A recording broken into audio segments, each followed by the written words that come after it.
Dikisahkan ada seorang ibu yang bernama Ibu Siti. Dia berusia 70 tahun dan memiliki 2 orang anak laki-laki, yakni adik kakak. Adiknya bernama Raffi berusia 24 tahun dan kakaknya bernama Rafka berusia 27 tahun yang tinggal di kampung. Namun sudah tidak memiliki ayah karena sudah meninggal dunia.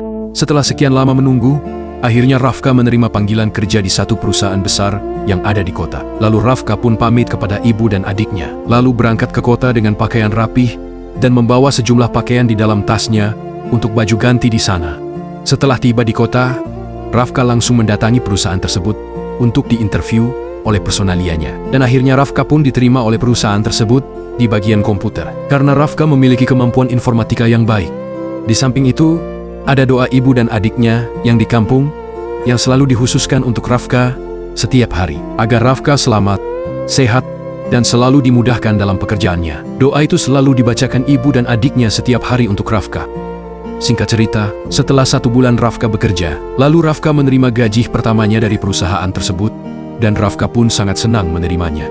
Namun pada suatu malam, sesaat Rafka mau pulang kerja, tiba-tiba ada teman kerjanya yang suka mabuk dan main wanita, mengajak Rafka main ke diskotik dan menikmati suasana malam di kota dengan mabuk dan main wanita. Rafka pun menolaknya.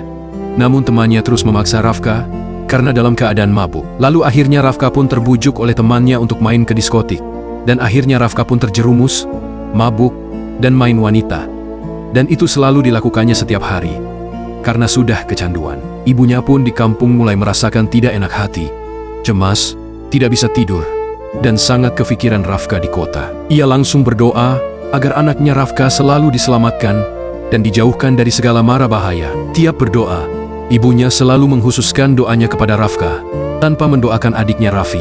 Karena pikir ibunya, Raffi sudah soleh dan suka mengajar anak-anak ngaji di madrasah di kampungnya. Dari kelakuan dan kebiasaan buruk Rafka yang suka main ke diskotik dan sudah jarang pulang ke kampung yang hampir melupakan ibu dan adiknya karena sibuk main wanita. Akhirnya Rafka mendapatkan teguran dari Sang Pencipta.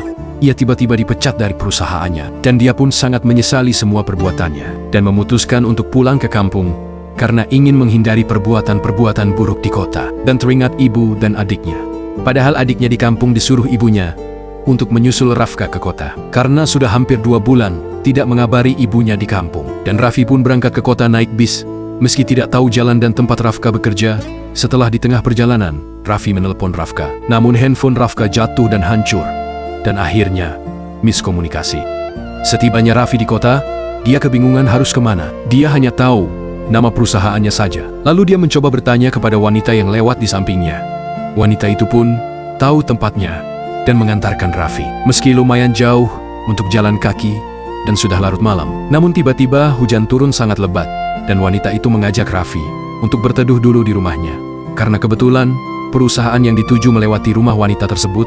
Setelah di dalam rumah, mereka ngobrol berduaan saja di kursi. Namun Raffi sudah tidak betah, karena cuma berdua di dalam rumah. Lalu dia mencoba untuk pergi keluar dan melanjutkan perjalanannya. Tapi wanita tersebut mulai menyukai kepolosan Raffi, dan akhirnya mengajak melakukan hal yang negatif. Raffi pun menolaknya.